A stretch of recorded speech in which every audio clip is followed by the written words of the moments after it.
সৈয়দনা ইব্রাহিম ওনার ছেলে ইসমাইলের দেখতে গেলেন। ওই দিন বাড়িতে সৈয়দনা ইসমাইল বাড়িতে নাই, বনে গিয়েছে শিকার করার জন্য। বাড়িতে সৈয়দনা ইসমাইলের বিবি সৈয়দনা ইব্রাহিম ঘরের দরজার বাইরে থেকে সালাম দিয়ে বললেন, আসসালামু আলাইকুম। ভেতর থেকে কর্কশ গলায় একটা মেয়ে সালামের উত্তর দিয়ে বলল, ওয়া আলাইকাস সালাম। জিজ্ঞেস করলো সৈয়দনা ইব্রাহিম, মা কেমন আছো? মেয়েটা কয়, বেশি সুবিধার না। তোমাদের খাওয়া দাওয়া কেমন চলে? ভালো না।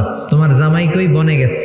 এবার মেয়েটা বলতেছে, আমনে কেডা? সৈয়দনা ইব্রাহিম বলে, আমি কে চিনবা না? স্বামী যখন বন থেকে ফিরবে তোমার স্বামীর একটা সালাম দিবা, বলবা ঘরের দরজার চৌকাঠটা যেন তোমার স্বামী পাল্টে দেয়। এই কথা বলে ইব্রাহিম চলে গেলেন। ইসমাইল আসার পরে বিবি বলতে আরম্ভ করছে, দুপুরবেলা একটা বুড়া আইছিল। বুড়া সৈয়দনা ইসমাইল বলে, কোন বুড়া আসছে?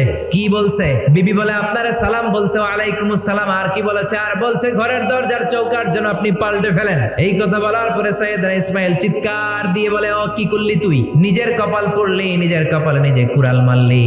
এইটা আমার বাবা ইব্রাহিম খলিল, আমার বাবা যা বলেছে এর মানে হলো তোরে যেন আমি তালাক দেই। বাবার খুশির জন্য তালাক দিয়ে দিস। নতুন সংসার শুরু হলো। আরেকটা বংশীয় নেককার মেয়েকে বিয়ে করলেন। 3 বছর পর সৈয়দনা ইব্রাহিম আবার বেড়াতে আসলেন। আজকেও সৈয়দনা ইসমাইল বাসায় নাই। সৈয়দনা ইব্রাহিম সালাম দিলেন, আসসালামু আলাইক। এবার জাদুমাখা কণ্ঠে, কুকিল কণ্ঠে, মোলায়েম কণ্ঠে একটা মেয়ে ঘরের ভেতর থেকে বলে, ওয়া আলাইকুমুস সালাম। সৈয়দনা ইব্রাহিম বললেন, কাইফা হালুকি ইয়া উম্মি, মা কেমন আছো? বলো বলো। মেয়েটা বলে, আলহামদুলিল্লাহি আলা কুল্লি হাল, সব অবস্থায় আলহামদুলিল্লাহ। সুবহানাল্লাহ পড়ে। সংসার কেমন চলে? কয় খুব ভালো। খাওয়া দাওয়ার অবস্থা কি? কয় আরো ভালো। এবার মেয়েটা বলে, কে আপনি? এই মরুভূমির মাঝখানে রৌদ্রের মধ্যে দাঁড়িয়ে দাঁড়িয়ে কথা বলেন, কেউ তো কোনোদিন আমাদের খোঁজ নিতে আসে না। কে আপনি? ঘরে আসেন। সৈয়দনা ইব্রাহিম বলে, না আমার পরিচয় দিব না, ঘরেও আসবো না। মেয়েটা বলে, আপনি যদি ঘরে না আসেন আমি কিন্তু রাগ করব।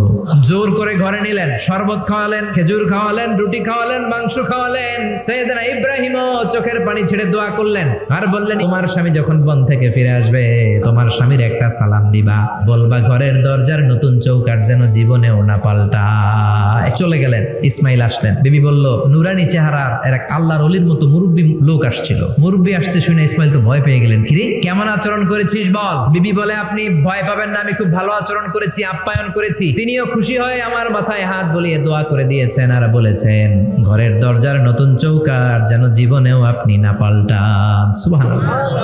সৈয়দনা ইসমাইল বিবিকে জড়িয়ে ধরলেন। যেই মুরব্বী লোকটা এসেছিল সাধারণ কোনো মানুষ নয়, তোমার শ্বশুর আমার বাবা ইব্রাহিম খলিল। আমার বাবা বলেছেন তোমার যেন কোনোদিন তালাক না দেই, তোমার যেন ছেড়ে না দেই। এই যে তোমার হাতটা দুনিয়ার বুকে ধরলাম, জান্নাতে যেন তোমার হাত ধরেই দুজনে জান্নাতে ঢুকে যায়। এজন্য বাবা মায়ের দোয়ার দরকার আছে না নাই?